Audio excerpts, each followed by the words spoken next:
अगर 18 साल से कम की है और वो रिपोर्ट करती है कि मेरी चाइल्ड मैरिज हो रही है, तो फिर उस घर में रहेगी कैसे उसके बाद, अगर अपने परिवार के लोगों को जेल भिजवा देगी तो। इसलिए डोमेस्टिक वायलेंस में भी यदि कोई महिला अपनी सास को, ननद को या अपने पति को जेल भिजवा दे, उसके बाद ससुराल में कैसे रहेगी? ये सब बहुत मुश्किल काम है कि उन्हीं लोगों को जेल भिजवाना है जिनके साथ रहना है। और यही चीज SC/ST एक्ट में बताया था, जिस गाँव में उनको रहना है, जिन खेतों में मजदूरी करनी है, उस खेत के मालिक को अगर जेल भिजवा देंगे तो फिर उस खेत में मजदूरी कैसे करेंगे? उसको मजदूरी के लिए वो बुलाएगा क्यों? इसलिए मजदूर आदमी तो उस पर डिपेंडेंट है। तो डिपेंडेंट्स जो होते हैं उनके शिकायत करने का कोई मायने ही नहीं रखता। उनको वैसे ही पुलिस वाले समझा बुझा के भेज देते हैं, भाई खाएगा क्या तू? शिकायत तो कर रहा है, अभी कर लेगा, फिर खाएगा क्या? ऐसे ही लड़की को समझा दिया जाता है, पिताजी को, भाई को, सबको, अंकल को, सबको जेल भेज के फिर तेरे को ये जब जेल से छूटेंगे तो मार नहीं डालेंगे, तब तो कहाँ जाएगी? यही चीज में है डोमेस्टिक वायलेंस में। ये जो कानून जो बनाए गए ना, ये सफल नहीं है, पॉसिबल नहीं है, क्योंकि सिक्योरिटी नहीं दे सकते ना। जब मैं कलेक्टर ऑफिस में था, शाम के 5:30 बजे एक महिला जब आई कि उसके पति ने निकाल दिया है और पिता की डेथ हो गई और भाई और भाभी घर में घुसने नहीं दे रहे। कलेक्टर के पास कोई चारा नहीं था, कुछ भी नहीं था, कोई ऑप्शन ही नहीं था कुछ। अब उसको कहाँ ले जाएगा? पति ने निकाल दिया है, पिता की डेथ हो गई है और घर पे कब्जा किसका है? भाई और भाभी का है। वो महिला कहाँ जाएगी? कहाँ भेजेंगे उसको? मुश्किल काम। इसलिए फिर उसको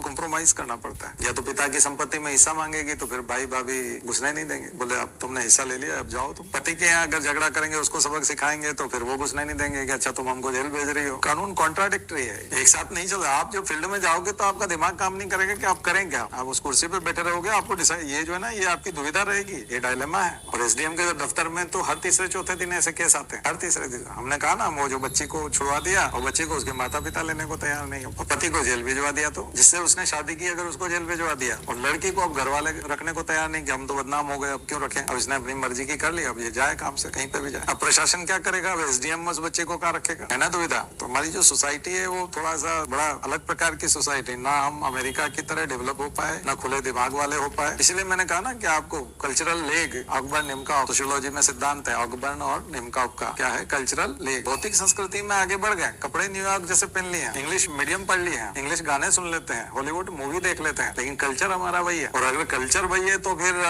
नई संस्कृति के जब आप गैजेट्स यूज करते हैं, ये सब करते हैं, तो लोग तो वही सीखेंगे, बच्चे वही सीखेंगे जो वो देख रहे हैं। लेकिन वो कल्चर इंडिया में नहीं है, तो फिर वो स्ट्रगल करते हैं, या तो उनकी हत्या होगी, या फिर वो खुद ही सुसाइड कर जाएंगे, या जिंदगी बर्बाद करके बैठ जाएंगे, या फिर पुलिस वाले एक्सप्लॉइट कर लेंगे। अब बताओ, 2025 में हम ये चर्चा कर रहे हैं आजादी के इतने साल बाद भी, अभी इसे पार नहीं पा पाए। आपको आश्चर्य होगा कि किसी का 80 साल का पिता जैसा सोचता है, उसका 50 साल का बेटा भी वैसा ही सोचता है। और सबसे बड़ी बात है, उस 80 साल वाले आदमी का जो 25 साल का पोता है, वो भी वैसा ही सोचता है। तो आजादी के कितने भी साल बीत जाए, उनकी सोच वही की वही है, उनको सबको वही कहानियां सुनाई गई है, वही स्टाइल से सोशलाइजेशन हुआ है। इसलिए कोई बहुत ज्यादा बदलाव नहीं है। तो कानून बना देने से नहीं होगा, ये सोशल चेंज से आएगा। पर अब आप सोचो कि कोई लड़की अगर 18